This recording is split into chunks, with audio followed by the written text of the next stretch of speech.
সুপ্রিয় দর্শক বন্ধুরা, সৌদি আরবের আয়তন প্রায় 8,30,000 বর্গমাইল, যা এটিকে পৃথিবীর 12তম বৃহত্তম দেশ হিসেবে দাঁড় করায়। কিন্তু অনেকেই যে বিষয়টা বুঝতে ব্যর্থ হন তা হল এই দেশটি শুধু এক বিশাল সমতল বালুর সমুদ্র নয়, বরং এখানে রয়েছে নাটকীয় পর্বতমালা, মৌসুমী বৃষ্টিতে সবুজ হয়ে ওঠা উঁচু মালভূমি, মালদ্বীপের সৌন্দর্যের সঙ্গে প্রতিদ্বন্দ্বিতা করা লোহিত সাগরের নির্মল উপকূল রেখা এবং এমন প্রাচীন পাথরের শহর যেগুলো মিশরীয় পিরামিডেরও আগের সভ্যতার সাক্ষ্য বহন করে। পাশাপাশি এটি বিশ্বের সবচেয়ে বড় তেল রপ্তানিকারক দেশগুলোর একটি এবং রাষ্ট্রায়ত্ত তেল কোম্পানি সাউদি আরামকো এই বিশাল জ্বালানি সম্পদের কেন্দ্র হিসেবে বিশ্ব অর্থনীতিতে গুরুত্বপূর্ণ ভূমিকা রাখে। সাউদি আরামকোয়ের মূল্যমান প্রায় $2 ট্রিলিয়ন, আর এই একক প্রতিষ্ঠানই স্কাইস্ক্র্যাপার নির্মাণ, সামরিক বাজেট, নাগরিক ভর্তুকি এবং বিশ্বের সবচেয়ে বিস্ময়কর অবকাঠামো প্রকল্পগুলোর বড় অংশের অর্থায়ন করে। এই বিশাল অর্থনৈতিক কাঠামোর শীর্ষে রয়েছে হাউস অফ সাউদ, যাদের সম্মিলিত সম্পদের পরিমাণ আনুমানিক $4 ট্রিলিয়ন বলে ধারণা করা হয়, যা এলন মাস্ক ও বিল গেটসের মোট ব্যক্তিগত সম্পদের তুলনায় প্রায় 5 গুণ বেশি। কিন্তু তেল আর রাজপরিবারের এই বিশাল শক্তির বাইরেও সৌদি আরবের বাস্তবতা আরও গভীর, আরও জটিল, যা ধীরে ধীরে এই গল্পের পরবর্তী স্তর খুলে দেয়। এই রাজ্যটির ভেতরে প্রায় 35 মিলিয়ন মানুষ বাস্তব, জটিল এবং বৈচিত্র্যময় জীবনযাপন করছে। তাহলে এবার একটু গভীরে ঢোকা যাক। যদি তুমি গ্রীষ্মের এক সকালের রিয়াদে নামো এবং বাইরে পা রাখো, তাহলে প্রথমে মনে হতে পারে শহরটা একেবারে ফাঁকা। আসলে অনেকটা তেমনই। দিনের বেলায় তাপমাত্রা প্রায় 122 ডিগ্রি ফ্যারেনহাইট পর্যন্ত উঠে যায়, ফলে রাস্তাঘাট থাকে একেবারে শুনশান, দোকানপাটের শাটার নামানো, আর পুরো শহরটা যেন প্রখর রোদের নিচে নিঃশব্দে ঘুমিয়ে থাকা এক ভুতুড়ে নগরী। কিন্তু সূর্য ডোবার পরই দৃশ্যপট বদলে যায়। তাপমাত্রা একটু নামতেই রিয়াদ রূপ নেয় এমন এক জীবন্ত শহরে, যা মধ্যপ্রাচ্যের সবচেয়ে প্রাণবন্ত নগরীগুলোর একটিতে পরিণত হয়। রিয়াদ সিটি বুলেভার্ডে সূর্য ডোবার পর পুরো শহর যেন একেবারে বদলে যায়, আর রিয়াদ রূপ নেয় পৃথিবীর অন্যতম সবচেয়ে প্রাণবন্ত ও ইলেকট্রিক শহরে, যেখানে রাত নামলেই হাইওয়েগুলো ভরে যায় ল্যাম্বরগিনি, ফেরারি এবং রোলস রয়েসের কনভয়ে, যেগুলোর কিছু আবার সোনার প্রলেপে মোড়ানো।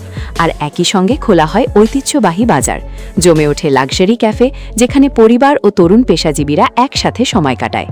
ওপেন এয়ার বিনোদন জোন থেকে ভেসে আসে লাইভ মিউজিকের সুর। আর এই পুরো রাতজাগা শহরের কেন্দ্রবিন্দু হল রিয়াদ সিটি বুলেভার্ড, যেখানে ঝলমলে আলো, আন্তর্জাতিক রেস্টুরেন্ট এবং আধুনিক বিনোদনের ভিড়ে পরিবেশটা তৈরি করে এক এমন শহুরে অভিজ্ঞতা, যা ঐতিহ্যবাহী আরবীয় গ্রিলড ল্যাম্প থেকে শুরু করে বিশ্বের নানা দেশের খাবার পর্যন্ত সবকিছুই একসাথে পরিবেশন করে। যেখানে আপনি খুঁজে পাবেন আসল জাপানি সুশি, আর এমন এক সামাজিক শক্তি যা দুবানি বা লন্ডনের যে কোনো আধুনিক শহরের সঙ্গেই পাল্লা দিতে পারে। সত্যিকার অর্থে অবিস্মরণীয় অভিজ্ঞতার জন্য যেতে হয় কিংডম টাওয়ারের উপরে থাকা স্কাই ব্রিজে, যেখানে তুমি শহরের ঝলমলে আলোয় ভরা আকাশচুম্বী গ্রিডের অনেক উপরে ভেসে থাকো। হাতে থাকে নন অ্যালকোহলিক ককটেল, আর নিচে পুরো মহানগরী যেন তার সব আলো নিয়ে জীবন্ত হয়ে ওঠে। আর প্রথমবার আসা অনেক পর্যটকের জন্য সবচেয়ে বড় চমকগুলোর একটি হল রিয়াদ বা জেদ্দার মতো শহরের উচ্চমানের শপিং জোনে হাঁটলে তুমি এক ধরনের আধুনিক বৈশ্বিক জীবনধারা দেখতে পাবে, যা একেবারে স্বাভাবিকভাবে মিশে আছে স্থানীয় সংস্কৃতির সঙ্গে, যেখানে ঐতিহ্য আর আধুনিকতা পাশাপাশি প্রবাহিত হয় কোনো সংঘর্ষ ছাড়াই। এবং সেখানে তুমি দেখবে নারীরা ঢেউ খেলানো কালো আবায়া পরে হাঁটছে, কিন্তু একটু ভালো করে লক্ষ্য করলে বোঝা যায় এই কালো কাপড়টি সাধারণ কোনো পোশাক নয়। অনেক সময় এটি কাস্টম ডিজাইনের ডিওর বা গুচিয়ের মতো বিলাসবহুল ব্র্যান্ডের তৈরি, যার মূল্য হতে পারে $10,000 বা তারও বেশি। আর এর নিচে থাকে সম্পূর্ণ হাউট কোচর আউটফিট, হীরার নেকলেস এবং $1 মিলিয়ন গয়না। দীর্ঘদিন ধরে সৌদি আরবে নারীদের জন্য আইনগতভাবে একজন পুরুষ অভিভাবক বা মাহরাম থাকা বাধ্যতামূলক ছিল, যা তাদের প্রায় প্রতিটি জনজীবনের ক্ষেত্রে নিয়ন্ত্রণ করত, সে হোক স্বামী, বাবা বা এমনকি পরিবারের কোনো পুরুষ সদস্য। একসময় এমন ব্যবস্থা ছিল যেখানে একজন নারী কোথায় ভ্রমণ করতে পারবেন, কোথায় কাজ করবেন বা চিকিৎসা নিতে পারবেন, এসব সিদ্ধান্ত আইনগতভাবে একজন পুরুষ অভিভাবকের উপর নির্ভর করত। এমনকি কখনো কখনো পরিবারের কিশোর ছেলেও সেই ক্ষমতার অংশীদার হতে পারত। কিন্তু সাম্প্রতিক বছরগুলোতে সেই কাঠামোতে বড় ধরনের পরিবর্তন এসেছে। 2018 সাল থেকে নারীরা গাড়ি চালানোর অধিকার পেয়েছে। 2016 সালের পর থেকে নারীদের কর্মক্ষেত্রে অংশগ্রহণ উল্লেখযোগ্যভাবে বেড়ে দ্বিগুণেরও বেশি হয়েছে এবং বর্তমানে তা 36%-এরও উপরে পৌঁছেছে। 21 বছরের বেশি বয়সী নারীরা এখন এখন নিজেরাই পাসপোর্ট পেতে পারেন এবং পুরুষ অনুমতি ছাড়াই আন্তর্জাতিক ভ্রমণ করতে পারেন। আবায়া নিজেও পরিবর্তিত হয়েছে, যা একসময় বাধ্যতামূলক ধর্মীয় পোশাক ছিল, তা এখন অনেকের কাছে ব্যক্তিগত স্টাইল ও ফ্যাশন প্রকাশের একটি মাধ্যম হয়ে উঠেছে। আর যে ধর্মীয় পুলিশ একসময় জনজীবনের প্রতিটি দিক কঠোরভাবে নিয়ন্ত্রণ করত, তাদের ক্ষমতাও এখন অনেকটাই সীমিত করা হয়েছে। যে ধর্মীয় পুলিশ একসময় লাঠি হাতে রাস্তায় টহল দিয়ে পোশাক বিধি কঠোরভাবে প্রয়োগ করত, তাদের সেই আইনশৃঙ্খলা কার্যকর করার ক্ষমতা প্রায় 2019 সালের দিকে প্রত্যাহার করা হয়। ফলে আজকের দিনে একা ভ্রমণ করা নারীদের বাস্তবতা আগের প্রচলিত ধারণার তুলনায় সম্পূর্ণ ভিন্ন। এখন আর পুরুষ অভিভাবকের বাধ্যবাধকতা নেই। বিদেশি নারীরা সহজেই রাইড শেয়ারিং অ্যাপ ব্যবহার করতে পারেন, নিজেরাই হোটেল বুক করতে পারেন এবং জেদ্দার কর্নিশের মতো উপকূলীয় এলাকায় নিরাপদে হাঁটতে পারেন। পর্যটকদের জন্য অধিকাংশ স্থানে পূর্ণ আবায়া বা হেডস্কার্ফ আইনত বাধ্যতামূলক নয়, যদিও এখনও ভদ্র ও শালীন পোশাক পরার একটি সামাজিক প্রত্যাশা বিদ্যমান। সৌদি আরবে এখনও সাংস্কৃতিক সম্মানের অংশ হিসেবে অনেক জায়গায় হাত ও পা ঢেকে রাখা প্রত্যাশিত। আর যদি এই গল্পটা তোমার কাছে আকর্ষণীয় লাগে, তাহলে এমন বাস্তবতাগুলো আরও জানার জন্য ভিডিওটি লাইক, শেয়ার এবং সাবস্ক্রাইব করো। সৌদি আরবের বিয়ে শুধু ব্যয়বহুলই নয়, এগুলো এক্সপেন্সিভ শব্দটার সংজ্ঞাকেই নতুনভাবে দাঁড়া করায়, কারণ অনেক বিয়ের মোট খরচ সহজেই কোটি কোটি ডলারে পৌঁছে যায়। আর সবচেয়ে অবাক করা বিষয় হলো, এই জাঁকজমকপূর্ণ অনুষ্ঠানের মাঝেও অনেক ক্ষেত্রে বর ও কনে তাদের নিজের বিয়ের আনুষ্ঠানিকতার সময় সরাসরি একে অপরের সঙ্গে দেখা করেন না। সৌদি আরবের বিয়েগুলো প্রায়ই একসঙ্গে হলেও সম্পূর্ণ আলাদা দুটি অংশে ভাগ হয়ে অনুষ্ঠিত হয়, যেখানে একই সময়ে ভিন্ন ভিন্ন হলে নারী ও পুরুষদের জন্য পৃথক উদযাপন চলে। পুরুষদের হলে অতিথিরা ঐতিহ্যবাহী সাদা পোশাক পরে পুরো ভুনা খাসির মাংস, সুগন্ধি ভাতের ওপর পরিবেশন করা খাবার উপভোগ করে, অসীম আরবি কফি পান করে এবং শতাব্দী প্রাচীন গোত্রীয় ঐতিহ্য থেকে আসা আর্দা নামের তলোয়ার নৃত্য পরিবেশন করে। অন্যদিকে নারীদের হলে পরিবেশ সম্পূর্ণ ভিন্ন হয়। সেখানে কোনো অচেনা পুরুষের উপস্থিতি না থাকায় আবায়া খুলে রেখে অনেকেই জাঁকজমকপূর্ণ পোশাক, স্টাইলিশ ড্রেস, হেয়ারস্টাইল এবং হাই ফ্যাশন সাজে নিজেদের উদযাপন উপভোগ করেন। নারীদের হলে হিজাব অনেক ক্ষেত্রেই খুলে রাখা হয়, আর অতিথিরা সাধারণত তাদের সবচেয়ে দৃষ্টিনন্দন ডিজাইনার গাউন পরে আসেন। শানেল, এলিসা বা ভ্যালেন্টিনোর মতো বিলাসবহুল ব্র্যান্ডের পোশাকে সাজানো এক ঝলমলে পরিবেশ তৈরি হয়, যেখানে হীরার গয়নায় ভরে ওঠে পুরো অনুষ্ঠান। অনেক বিয়েতে নারী সঙ্গীত শিল্পীরাও পারফর্ম করেন, যা একসময় ঐতিহ্যবাহী সৌদি জনজীবনে বিরল ছিল। ব্যক্তিগত গোপনীয়তা রক্ষার জন্য অনেক সময় স্মার্টফোন বিশেষ কাভার বা পাউচে রাখা হয়, যাতে নারীদের ছবি বা ভিডিও অনিচ্ছাকৃতভাবে ছড়িয়ে না পড়ে। কনের গ্র্যান্ড এন্ট্রি বা জাফা সাধারণত রাত গভীর হলে অনেক সময় 1 বা 2টার পর অনুষ্ঠিত হয়, কারণ সৌদি সামাজিক জীবন স্বাভাবিকভাবেই অনেক দেরিতে সক্রিয় হয়। আর এই জাঁকজমকপূর্ণ উদযাপনের পেছনে যে আর্থিক ভিত্তি থাকে, সেটিও দেশের বৃহত্তর অর্থনৈতিক বাস্তবতার সঙ্গে গভীরভাবে যুক্ত। এই আর্থিক ভিত্তির কেন্দ্রবিন্দু হল মাহর, যা ইসলামী প্রথা অনুযায়ী বর কর্তৃক কনেকে প্রদান করা একটি উপহার বা দেনমোহর। মধ্যবিত্ত পরিবারগুলোতে এই মাহরের গড় পরিমাণ প্রায় 8,000 মার্কিন ডলারের কাছাকাছি থাকে, কিন্তু অভিজাত পরিবারগুলোতে এটি অনেক সময় সোনার গয়না, রিয়েল এস্টেট বা নগদার্থের আকারে লক্ষাধিক ডলারে পৌঁছে যায়। 2 আলাদা উদযাপন শেষ হওয়ার পর বর ও কনে সাধারণত একটি ব্যক্তিগত কক্ষে প্রথমের মতো একে অপরের সঙ্গে দেখা করেন, যেখানে চারপাশে থাকে সোনায় মোড়ানো উপহার ও জাঁকজমকপূর্ণ পরিবেশ। আর পশ্চিমা দৃষ্টিতে যেখানে উটকে অনেকটা চিড়িয়াখানার এক অদ্ভুত প্রাণী হিসেবে দেখা হয়, সৌদি সংস্কৃতিতে একটি উৎকৃষ্ট মানের উট ঠিক ততটাই মূল্যবান ও মর্যাদা সম্পন্ন, যতটা একটি সীমিত সংস্করণের বিলাসবহুল সংগ্রহযোগ্য বস্তু বা লিমিটেড এডিশন আইটেম হিসেবে বিবেচিত হয়। ফেরারির মতো, কিন্তু অনেক সময় তার চেয়েও বেশি মূল্যবান। রিয়াদের মতো বড় বাজার, যেমন সৌক আল জামাল, সেখানে প্রতিদিন শত শত থেকে হাজার হাজার উট কেনাবেচা হয়। সাধারণ ব্যবহারযোগ্য একটি উটের দাম প্রায় 3,000 থেকে 10,000 মার্কিন ডলারের মধ্যে থাকে, কিন্তু উচ্চমানের রেসিং উটের দাম পৌঁছে যেতে পারে কয়েক লক্ষ ডলারে। আর সবচেয়ে ব্যতিক্রমী শো কোয়ালিটি উটগুলোর মূল্য কখনো কখনো $50 মিলিয়ন পর্যন্তও হতে দেখা যায়। প্রতি বছর অনুষ্ঠিত কিং আব্দুলাজিজ ক্যামেল ফেস্টিভ্যালে এই উট অর্থনীতি চূড়ান্ত রূপ দেখা যায়, যেখানে শুধু উটের সৌন্দর্য প্রতিযোগিতার পুরস্কার মূল্যই $66 মিলিয়ন বেশি। মার্কিন ডলারে হিসাব করলে এই পুরো প্রতিযোগিতার পরিমাণ দাঁড়ায় এক বিশাল অর্থনৈতিক বাজারে। বিচারকরা উটগুলোর মূল্যায়ন করেন তাদের ঠোঁটের ঝুল, মাথার আকার, কুঁজের গঠন এবং এমনকি চোখের পাপড়ির দৈর্ঘ্যের মতো সূক্ষ্ম শারীরিক বৈশিষ্ট্য দেখে। প্রতিযোগিতাটি এতটাই প্রতিদ্বন্দ্বিতাপূর্ণ যে সাম্প্রতিক বছরগুলোতে বহু উটকে অযোগ্য ঘোষণা করা হয়েছে, কারণ পশু চিকিৎসকরা দেখতে পান কিছু কিছু মালিক তাদের উটের ঠোঁট ও নাকে বোটক্স এবং সিলিকন ইনজেকশন দিয়ে কৃত্রিমভাবে সৌন্দর্য বাড়ানোর চেষ্টা করেছে। অর্থাৎ একটি সৌন্দর্য প্রতিযোগিতায় জেতার জন্য তারা কার্যত উটগুলোর প্লাস্টিক সার্জারি পর্যন্ত করিয়ে ফেলেছে। উট দৌড় প্রতিযোগিতার এই শিল্পে এখন এক ধরনের প্রযুক্তিগত বিপ্লবও ঘটেছে। যেহেতু মানব জকি তুলনামূলকভাবে ভারী, তাই প্রকৌশলীরা তৈরি করেছেন রিমোট কন্ট্রোলড রোবট জকি, যেগুলোর ওজন মাত্র 9 থেকে 12 পাউন্ডের মধ্যে। এই যন্ত্রগুলোর মূল কাঠামোতে থাকে একটি ব্যাটারি চালিত ড্রিল মোটর, যা অ্যালুমিনিয়াম ফ্রেমের ভেতরে বসানো থাকে এবং বাইরে রেসিং সিল্কের পোশাক পরানো অবস্থায় উটের পিঠে বাঁধা হয়। এর সঙ্গে যুক্ত থাকে একটি যান্ত্রিক চাবুকের বাহু, যা প্রায় 21 বার ঘূর্ণনের ক্ষমতা রাখে। দৌড় চলাকালীন সময়ে মালিকরা প্রায়ই বিলাসবহুল এসইউভি গাড়িতে ট্র্যাকের পাশাপাশি গাড়ি চালিয়ে তাদের উটকে অনুসরণ করেন এবং ভেতর থেকে রিমোট সিস্টেমের মাধ্যমে নির্দেশনা দিতে থাকেন। আর এই রোবট জকি থেকে আসা নির্দেশগুলো উটের কানে পৌঁছে যায় বিশেষ স্পিকারের মাধ্যমে লাগানো রেডিওর সাহায্যে, যেখানে ট্রেনারের কণ্ঠ সরাসরি পশুটির শ্রবণ যন্ত্রে পৌঁছে যায়, কারণ উটগুলো তাদের নির্দিষ্ট প্রশিক্ষকের কণ্ঠ চিনে সাড়া দেয়।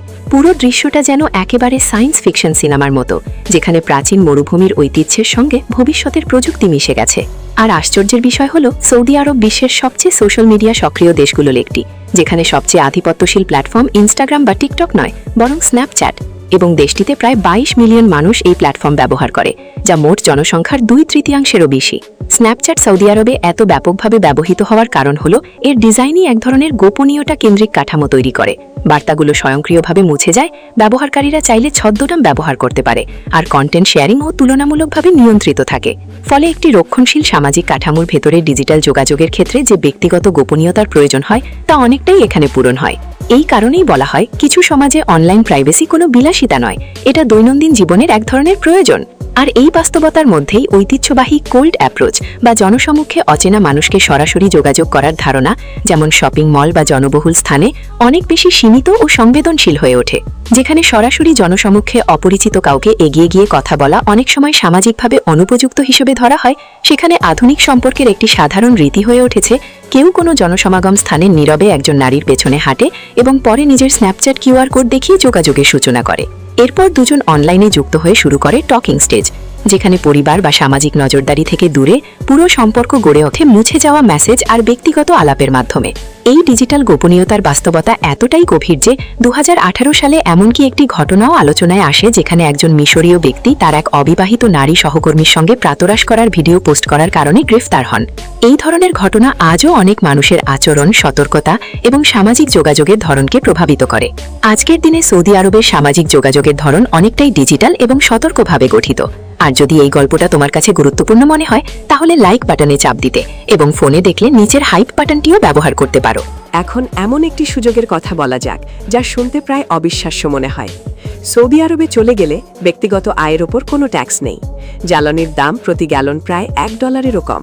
আর রিয়াদ বা জেদ্দার মতো আধুনিক শহরের কেন্দ্রে এক বেডরুমের অ্যাপার্টমেন্ট ভাড়া সাধারণত মাসে প্রায় 500 থেকে $1000 মধ্যে পাওয়া যায়। ফলে যুক্তরাষ্ট্রসহ বিভিন্ন দেশ থেকে আসা পেশাজীবীদের জন্য এই জীবনযাত্রার অর্থনৈতিক সুবিধাগুলো অনেক ক্ষেত্রেই বেশ আকর্ষণীয় হয়ে ওঠে। যুক্তরাষ্ট্র, ইউরোপ এবং এশিয়া থেকে আসা পেশাজীবীদের জন্য সৌদি আরব পৃথিবীর অন্যতম সবচেয়ে আকর্ষণীয় আর্থিক সুবিধাযুক্ত এক্সপার্ট প্যাকেজ অফার করে, যেখানে একটি স্বাচ্ছন্দ্যময় মধ্যম জীবনযাত্রার খরচ মাসে প্রায় $1300 থেকে $2130 মধ্যে সীমাবদ্ধ থাকে। ফলে একই ধরনের আয়ের তুলনায় নিউ ইয়র্ক, লন্ডন বা সিডনির মতো শহরের চেয়ে এখানে সম্পদ সঞ্চয়ের সুযোগ অনেক বেশি হয়। কিন্তু নিয়োগপত্রে যেটা সাধারণত বলা হয় না, তা হলো দেশটিতে আপনার আইনি অবস্থান সরাসরি আপনার নিয়োগকর্তার সঙ্গে যুক্ত থাকে, যাকে বলা হয় কাফালা বা স্পন্সরশিপ সিস্টেম, যেখানে আপনার ভিসা, কাজ এবং বসবাসের বৈধতা অনেকাংশে আপনার স্পন্সরের উপর নির্ভরশীল। এই কাফালা বা স্পন্সরশিপ ব্যবস্থার অধীনে কর্মীরা সহজে চাকরি ছেড়ে দেওয়া, অন্য চাকরিতে যোগ দেওয়া বা দেশের বাইরে যাওয়া সবকিছুর জন্যই নিয়োগকর্তার স্পষ্ট ও নথিভুক্ত অনুমতির উপর নির্ভরশীল থাকে। এমনকি একটি ছোট উইকেন্ড ট্রিপেও বিদেশে যেতে হলে সরকার নিয়ন্ত্রিত ডিজিটাল পোর্টালের মাধ্যমে এক্সিট ও রি-এন্ট্রি ভিসার জন্য আবেদন করতে হয়, নির্ধারিত ফি দিতে হয় এবং তারপর স্পন্সরের অনুমোদনের জন্য অপেক্ষা করতে হয়। আরও কঠিন বাস্তবতা হল, সম্প্রতি পর্যন্ত যদি কেউ এই ভিসায় দেশ ছেড়ে নির্দিষ্ট সময়ের মধ্যে ফিরে না আসতো, চাই সেটা ফ্লাইট বিলম্ব বা পারিবারিক জরুরি পরিস্থিতির কারণেই হোক, তাহলে স্বয়ংক্রিয়ভাবে তার উপর 3 বছরের নিষেধাজ্ঞা আরোপ হতে পারত। কিংডমে পুনরায় প্রবেশের উপর নিষেধাজ্ঞা, যার মানে ছিল আপনার চাকরি, অ্যাপার্টমেন্ট এবং পেছনে রেখে যাওয়া সম্পদ সব হারিয়ে ফেলা, শুধু একটি লজিস্টিক বিলম্বের কারণে। তবে 2025 সালের মাঝামাঝি সময়ে সৌদি সরকার এই স্বয়ংক্রিয় 3 বছরের নিষেধাজ্ঞা তুলে দেয়। ফলে এখন নতুন স্পন্সরশিপের মাধ্যমে আগের মতো কঠোর অপেক্ষা ছাড়াই আবার ফিরে আসার সুযোগ তৈরি হয়েছে। এটিকে একটি গুরুত্বপূর্ণ সংস্কার হিসেবে দেখা হয়, যা দেশটির বৈশ্বিক প্রতিভা আকর্ষণ ও ধরে রাখার আকাঙ্ক্ষার ইঙ্গিত দেয়। তবে এক্সপার্ট জীবনের দৈনন্দিন বাস্তবতায় এমন অনেক সাংস্কৃতিক ধাক্কা থাকে, যার জন্য কোনো বেতন কাঠামোই কাউকে পুরোপুরি প্রস্তুত করতে পারে না। মধ্যাঞ্চলের তাপমাত্রা সত্যিই বিপজ্জনক পর্যায়ে পৌঁছে যায়, আর শহরগুলো প্রায় পুরোপুরি গাড়ি নির্ভর হওয়ায় হাঁটার জন্য উপযুক্ত অবকাঠামো খুবই সীমিত। পাশাপাশি ড্রাইভিং সংস্কৃতিও তুলনামূলকভাবে আক্রমণাত্মক, যা নতুন আগতদের জন্য বড় ধরনের মানিয়ে নেওয়ার চ্যালেঞ্জ তৈরি করে। তবে যারা এই পরিবেশের সঙ্গে খাপ খাইয়ে নিতে পারে, তাদের জন্য আর্থিক সুবিধাগুলো বাস্তব এবং অনেক বড় পরিসরের। অনেক এক্সপার্ট কয়েক বছর সৌদি আরবে কাজ করার পর এমন সঞ্চয় নিয়ে ফিরে যায়, যা তারা অন্য অনেক দেশই সম্ভবই করতে পারত না।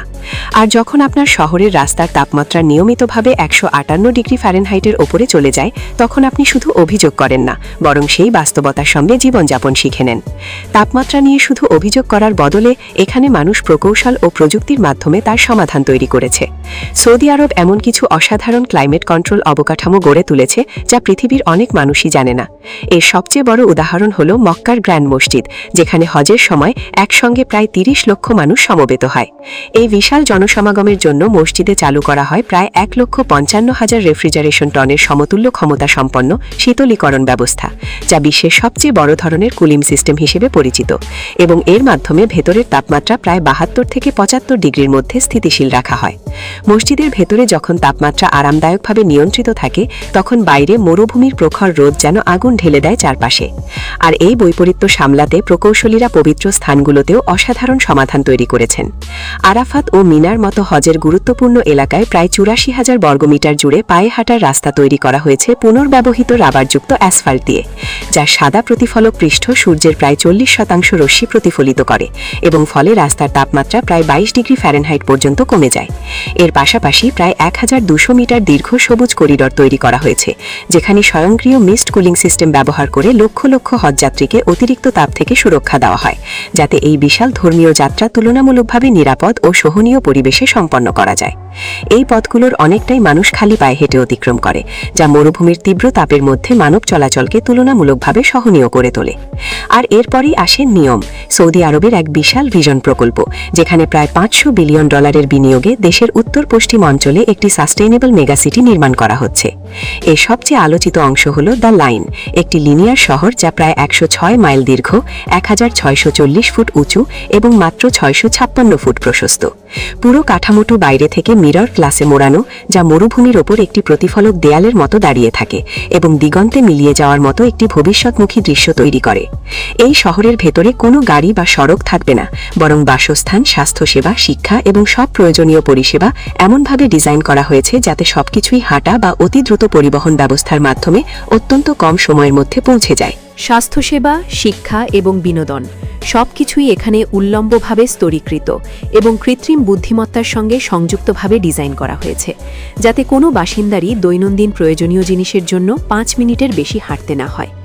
পাশাপাশি একটি উচ্চগতির ভূগর্ভস্থ ইলেকট্রিক রেল ব্যবস্থা পরিকল্পনা করা হয়েছে, যা 106 মাইল দীর্ঘ এই শহরের এক প্রান্ত থেকে অন্য প্রান্তে যাত্রীদের মাত্র 20 মিনিটে পৌঁছে দিতে সক্ষম হবে।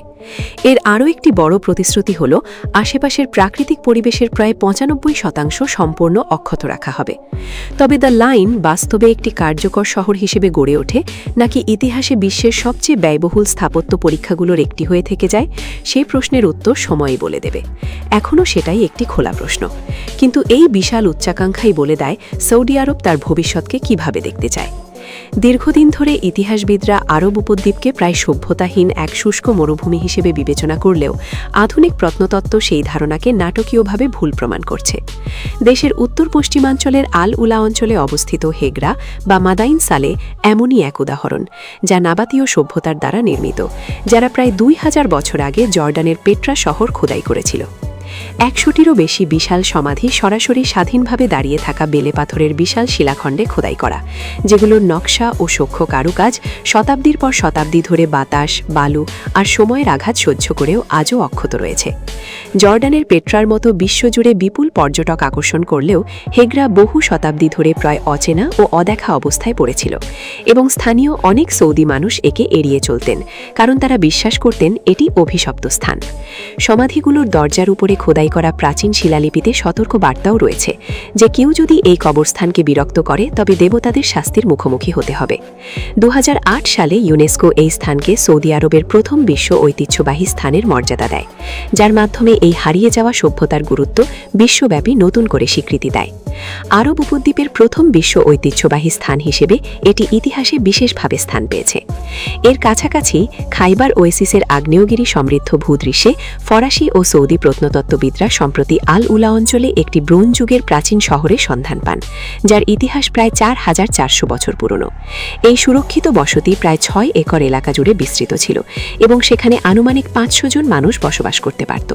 পুরো শহরটি প্রায় 9 মাইল দীর্ঘ প্রতিরক্ষা প্রাচীর দিয়ে ঘেরা ছিল, যার কিছু অংশ 16 ফুট পর্যন্ত উঁচু ছিল, যা সেই সময়ের সংগঠিত নগর পরিকল্পনা ও প্রতিরক্ষা ব্যবস্থার প্রমাণ দেয়।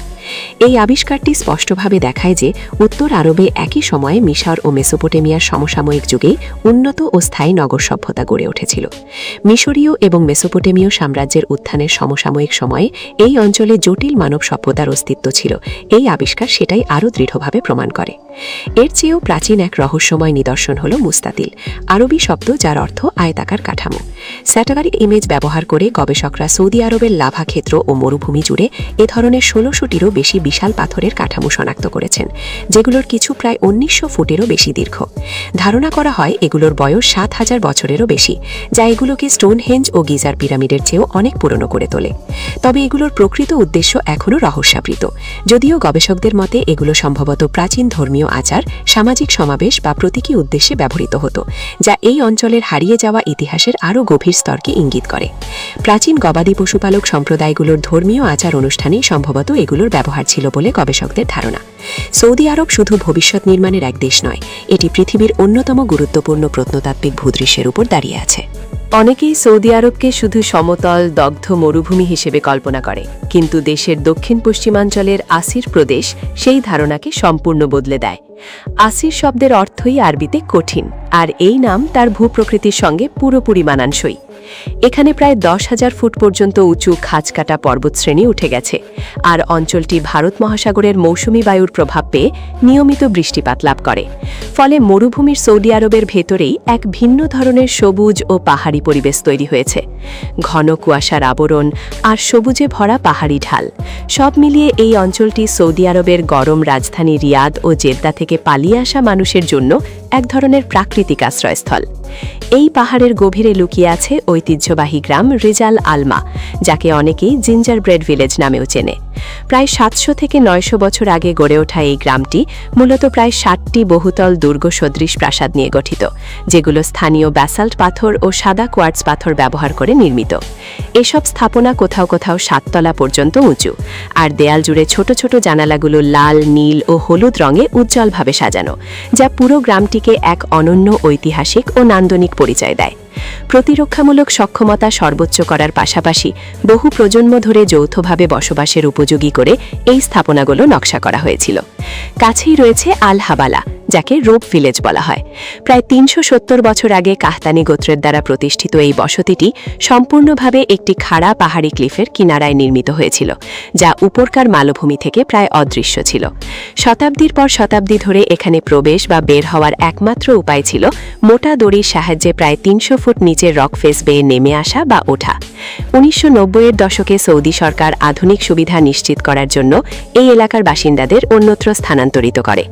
আজ এই গ্রামটি মূলত কেবল পর্যটন ও নিয়ন্ত্রিত প্রবেশের মাধ্যমেই দেখা যায়। কেবল কারের মাধ্যমে এখন এই অঞ্চলটি পর্যটকদের জন্য উন্মুক্ত, যা সারাওয়াত পর্বতমালার মাথা ঘুরিয়ে দেওয়া দৃশ্য উপভোগ করার সুযোগ দেয়। কিন্তু আসির অঞ্চলের সবচেয়ে অসাধারণ মানবিক দিকটি হল ফ্লাওয়ার মেন বা ফুলের মানুষদের ঐতিহ্য। প্রায় 2000 বছরেরও বেশি সময় ধরে কাহতানি ও তিহামা গোত্রের পুরুষ বংশধররা প্রতিদিন জটিল ফুলের মুকুট তৈরি করে মাথায় পরেন।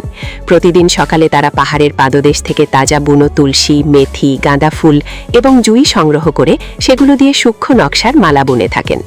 এই প্রথা একদিকে যেমন ঔষধি গুণের জন্য গুরুত্বপূর্ণ, অন্যদিকে এটি নান্দনিক প্রকাশেরও অংশ, কারণ এসব সুগন্ধি ভেষজকে অশুভ শক্তি থেকে রক্ষা করার বিশ্বাসেও ব্যবহার করা হয়। মাথা ব্যথা ও সাইনাস সমস্যার উপশমে এই ভেষজগুলোর ভূমিকা রয়েছে বলে বিশ্বাস করা হয়। আর উজ্জ্বল রং ব্যবহার করা হয় ব্যক্তিগত সৌন্দর্য ও সামাজিক পরিচয়ের প্রকাশ হিসেবে। তরুণ পুরুষরা অনানুষ্ঠানিকভাবে প্রতিযোগিতা করে সবচেয়ে আকর্ষণীয় ও রঙিন ফুলের মুকুট বানাতে, যেখানে লাল ও কমলা রঙের ফুল যত বেশি ব্যবহার করা যায় ততই তা মর্যাদার প্রতীক হয়ে ওঠে।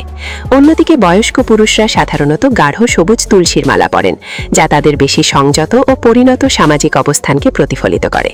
এই মানুষগুলো একই সঙ্গে এক কঠোরভাবে স্বাধীন ও যোদ্ধা ঐতিহ্যবাহী বংশধারা থেকে এসেছে, যাদের ইতিহাস সৌদি ইয়েমেন সীমান্তের অস্থির অঞ্চলে উপজাতীয় সংঘর্ষের সঙ্গে গভীরভাবে জড়িত। আর বৃহত্তর প্রেক্ষাপটে সৌদি আরব ইসলাম ধর্মের দুই পবিত্রতম নগরী মক্কা ও মদিনার অভিভাবক, যেখানে প্রতি বছর বিশ্বজুড়ে কোটি কোটি মুসলমানের আগমন ঘটে। প্রতি বছর প্রায় 2 লাখ থেকে 3 লাখ হজযাত্রী পৃথিবীর প্রায় 200টি দেশ থেকে এখানে আসেন। মক্কা এখনও সম্পূর্ণভাবে অমুসলিমদের জন্য নিষিদ্ধ এবং শহরের প্রবেশপথে কঠোর সামরিক ধাঁচের চেকপয়েন্ট রয়েছে, যেখানে ধর্মীয় পরিচয় ও বিশেষ ভিসা অত্যন্ত কঠোরভাবে যাচাই করা হয়। এখানে সম্পদ, পদমর্যাদা বা কূটনৈতিক পরিচয় কোনো ক্ষেত্রেই ব্যতিক্রম হিসেবে ধরা হয় না। অন্যদিকে মদিনা ধীরে ধীরে ভিন্ন একটি পথে এগোচ্ছে। ভিশন 2030 অংশ হিসেবে সাংস্কৃতিক পর্যটন বাড়ানোর লক্ষ্যে এখানে অমুসলিম দর্শনার্থীদেরও নির্দিষ্ট সীমার মধ্যে প্রবেশের সুযোগ দেওয়া হয়েছে। এখন অমুসলিম পর্যটকরা শহরের নির্দিষ্ট রুটে হপ অন হপ অফ বাসে ঘুরতে পারেন এবং ঐতিহাসিক স্থানগুলো পরিদর্শন করতে পারেন, যা একসময় সম্পূর্ণ সীমাবদ্ধ ছিল। অমুসলিম দর্শনার্থীরা এখানে ঐতিহাসিক ইসলামিক যুদ্ধক্ষেত্রগুলো পরিদর্শন করতে পারেন এবং প্রফেটের মসজিদের মসজিদ আন-নাবাবির মনোমুগ্ধকর বাইরের অংশটি আঙ্গিনায় দাঁড়িয়ে উপভোগ করতে পারেন, যদিও মসজিদের অভ্যন্তরে প্রবেশ এখনও শুধুমাত্র মুসলমানদের জন্যই সীমাবদ্ধ। তবে অনেকেই যে বিষয়টি খেয়াল করেন না, তা হল শতাব্দীর পর শতাব্দী ধরে চলা আন্তর্জাতিক তীর্থযাত্রার প্রভাব স্থানীয় খাদ্য সংস্কৃতিকে গভীরভাবে পরিবর্তন করেছে। হেজাজ অঞ্চল, যার মধ্যে জেদ্দা, মক্কা ও মদিনা অন্তর্ভুক্ত, মধ্যপ্রাচ্যের অন্যতম সবচেয়ে বৈচিত্র্যময় ও আন্তর্জাতিক রান্নার ঐতিহ্য গড়ে তুলেছে, যা সম্পূর্ণভাবে বিশ্বের নানা প্রান্ত থেকে আসা তীর্থযাত্রীদের সাংস্কৃতিক বিনিময়ের ফলাফল। আরবি শব্দ বাহারাত, যার অর্থ মসলা, তার উৎসগত শিকড় অনেক ভাষাবিদ ভারতকে বোঝাতে ব্যবহৃত প্রাচীন বারাতা নামের সঙ্গে যুক্ত করেন। এই সম্পর্কটি মোটেও কাকতালীয় নয়। সৌদি আরবের অন্যতম জাতীয় খাবার হিসেবে পরিচিত কাবসা আসলে ভারতীয় বিরিয়ানিরই এক নিকটাত্মীয়। দীর্ঘদানার বাসমতি চাল, নরম মুরগি বা খাসির মাংস আর এলাচ, দারুচিনি, লবঙ্গ ও স্টার অ্যানিসের মতো সুগন্ধি মশলার মিশেলে তৈরি এই খাবারের প্রতিটি কণায় লুকিয়ে আছে ভারত মহাসাগরীয় মশলা বাণিজ্যের ইতিহাস। লোহিত সাগরের অপর দিক থেকে সুদান ও পূর্ব আফ্রিকার প্রভাব জেদ্দার ঐতিহাসিক স্ট্রিট ফুড সংস্কৃতিকেও গভীরভাবে গড়ে তুলেছে, যেখানে বিভিন্ন সংস্কৃতির মিশ্রণ সময়ের সাথে এক অনন্য বহুজাতিক খাদ্য পরিচয় তৈরি করেছে। আল-বালাদ জেলা সৌদি আরবের খাদ্য সংস্কৃতির এক জীবন্ত সংরক্ষণাগার, যেখানে বহু শতাব্দীর বাণিজ্য ও তীর্থযাত্রার প্রভাবে গড়ে ওঠা বহুজাতিক রান্নার ঐতিহ্য আজও টিকে আছে। এখানে ফুল মাদামেস, ধীরে রান্না করা ফাবা বিনের স্টু, যা জিরা ও রসুনের গভীর স্বাদে ভরপুর, একটি নিত্য প্রাতরাশের প্রধান খাবার হিসেবে খাওয়া হয়। তাওমিয়া, যা ছোলার ডাল দিয়ে তৈরি ফালাফেলের এক স্থানীয় রূপ, প্রায় প্রতিটি মোড়েই বিক্রি হয়। গোরাসা নামের ঘন নরম গমের প্যানকেক অনেক সময় খাবার খাওয়ার চামচের মতো ব্যবহার করা হয়, যার সাহায্যে ঘন মাংসের স্টু তুলে খাওয়া হয়। আর সালিক হল সম্পূর্ণ স্থানীয় হেজাজি স্বাদ, চিকেন ব্রথ, দুধ ও মাখনে ধীরে রান্না করা ছোট দানার চাল, যা রিসোট্টোর মতো ক্রিমি টেক্সচারে পরিণত হয় এবং লক্ষ লক্ষ মানুষের কাছে এটি ঘরের স্বাদের এক গভীর প্রতীক হিসেবে বিবেচিত। আরবের সম্পদ শুধু আকাশচুম্বী ভবনই করে না, এটি এমন সব উপায়ে নিজেকে প্রকাশ করে যা অনেক সময় বাস্তবতার সীমাকেও ছাড়িয়ে যায়।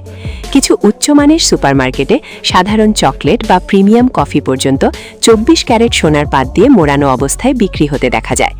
বিলাসবহুল হোটেলগুলোতে আবার হীরাখচিত সোন কিংবা রত্নখচিত পানির বোতলের মতো অসাধারণ দামি পণ্য প্রদর্শিত হয়। এমনকি কিছু শহরে এমন এটিএমও দেখা যায় যা নগদের পরিবর্তে সোনার বার বিতরণ করে। এই স্ট্যাটাস বা মর্যাদার প্রতি আকর্ষণ কখনো কখনো প্রাণীর ক্ষেত্রেও ছড়িয়ে পড়ে। সরকারি নিয়মকানুন থাকা সত্ত্বেও কিছু ধনী ব্যক্তি প্রতিযোগিতামূলক সৌন্দর্য ও প্রদর্শনের জন্য পশুদের ওপর অতিরিক্ত অলঙ্করণ বা অসাধারণ সাজসজ্জার চেষ্টা চালিয়ে যায়, যা এই বিলাসবহুল সংস্কৃতির আরেকটি বিতর্কিত দিককে সামনে নিয়ে আসে। তরুণ সৌদিরা একসময় সিংহ, চিতা এবং বাঘকে পর্যন্ত পোষা প্রাণী হিসেবে রাখার জন্য পরিচিত হয়ে ওঠে। তারা এসব শীর্ষ শিকারী প্রাণীকে ছোটবেলা থেকেই লালন পালন করত, ঘরের ভেতরে থাকার মতো করে প্রশিক্ষণ দিত এবং সামাজিক মাধ্যমে নিয়মিত এমন ভিডিও পোস্ট করত যেখানে প্রাপ্তবয়স্ক সিংহের সঙ্গে তারা স্বাভাবিকভাবে মিশছে, যেন এটি কোনো সাধারণ গৃহপালিত বিড়াল। একটি বিরল সাদা সিংহের দাম অনেক সময় 2 লক্ষ মার্কিন ডলারেরও বেশি হতে পারে এবং অনেক মালিক তাদের সম্পদের প্রদর্শন হিসেবে এসব প্রাণীকে উচ্চমানের স্টেক পর্যন্ত খাওয়াত। এর বিপরীতে দেখা যায় একটি বেগিং প্যারাডক্স। সৌদি আরবে ভিক্ষাবৃত্তি সম্পূর্ণভাবে অবৈধ এবং সরকার এটিকে প্রতারণা হিসেবে কঠোরভাবে দমন করে। ইসলামী সংস্কৃতিতে দান সৎকার উপর অত্যন্ত জোর দেওয়া হয়, বিশেষ করে রমজান মাসে, যখন দানশীলতার ধর্মীয় বাধ্যবাধকতা এক বিশাল পরিমাণ অর্থপ্রবাহ তৈরি করে, যার অনেকটাই অনানুষ্ঠানিকভাবে হাতবদল হয়। এই সুযোগকে কাজে লাগিয়ে কিছু সংগঠিত নেটওয়ার্ক ধনী এলাকাগুলোতে নির্দিষ্ট সময়ে ব্যক্তিদের মোতায়েন করে, যখন দানের প্রবণতা সর্বোচ্চ থাকে। এর মধ্যে সবচেয়ে আলোচিত ও ব্যতিক্রমী একটি ঘটনা হলো জেদ্দার এক অন্ধ নারী আয়েশা, যিনি প্রায় 50 বছর ধরে ছেঁড়া পোশাকে রাস্তায় ভিক্ষা করেছিলেন। তার মৃত্যুর পর কর্তৃপক্ষ জানতে পারে তিনি গোপনে দীর্ঘ সময় ধরে উল্লেখযোগ্য পরিমাণ সম্পদ সঞ্চয় করে রেখেছিলেন, যা দেখে অনেকেই তার জীবনযাত্রা ও বাস্তব পরিস্থিতি নিয়ে বিস্মিত হয়ে পড়ে। 4টি রিয়েল এস্টেট সম্পত্তি, প্রায় 2,60,000 মার্কিন ডলারের সোনা ও গয়না এবং মোট প্রায় 8 লক্ষ ডলারের কাছাকাছি সম্পদের মালিকানা। এই চমৎপ্রদ তথ্যগুলো দেখায় বাস্তবতা অনেক সময় বাহ্যিক ধারণার চেয়েও অনেক বেশি জটিল। আর যদি কেউ সৌদি আরবকে শুধু মরুভূমি আর তেলের দেশ হিসেবে মনে করে, তাহলে আল উলা সেই ধারণা পুরোপুরি বদলে দিতে পারে। এই অঞ্চলটি আল উলায়ের অংশ, যেখানে অবস্থিত হেগরা, একটি ইউনেস্কো বিশ্ব ঐতিহ্যবাহী স্থান, যাকে প্রায় আরব বিশ্বের পেট্রার সঙ্গে তুলনা করা হয়। বিশাল বেলে পাথরের পাহাড় আর পাথরের গায়ে খোদাই করা প্রাচীন সমাধিগুলো দর্শকদের এমন এক অনুভূতি দেয় যেন তারা কোনো ঐতিহাসিক অ্যাডভেঞ্চার চলচ্চিত্রের ভেতরে চলে এসেছে।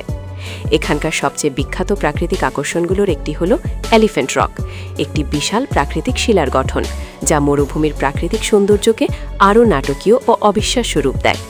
মরুভূমির শুষ্ক প্রকৃতির মধ্যে দাঁড়িয়ে থাকা হাতির আকৃতির বিশাল শিলার মতো এলিফ্যান্ট রক শুধু প্রাকৃতিক সৌন্দর্যই নয়, অসাধারণ ফটোগ্রাফির সুযোগও তৈরি করে।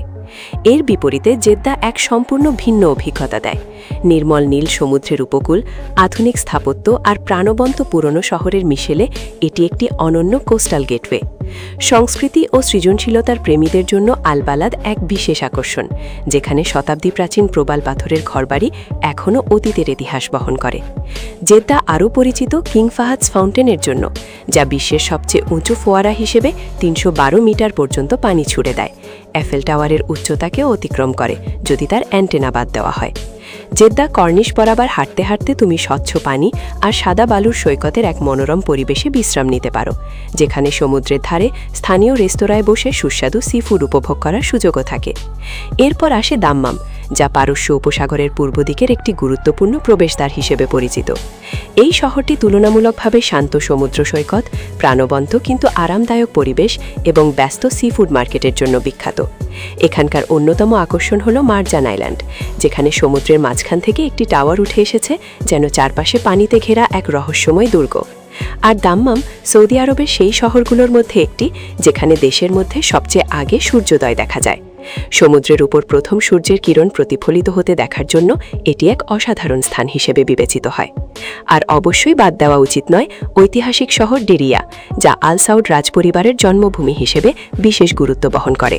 1500 শতকে প্রতিষ্ঠিত এই শহর একসময় সৌদি আরবের প্রথম রাজধানী ছিল এবং বর্তমানে এটি ইউনেস্কো ওয়ার্ল্ড হেরিটেজ সাইট হিসেবে স্বীকৃত।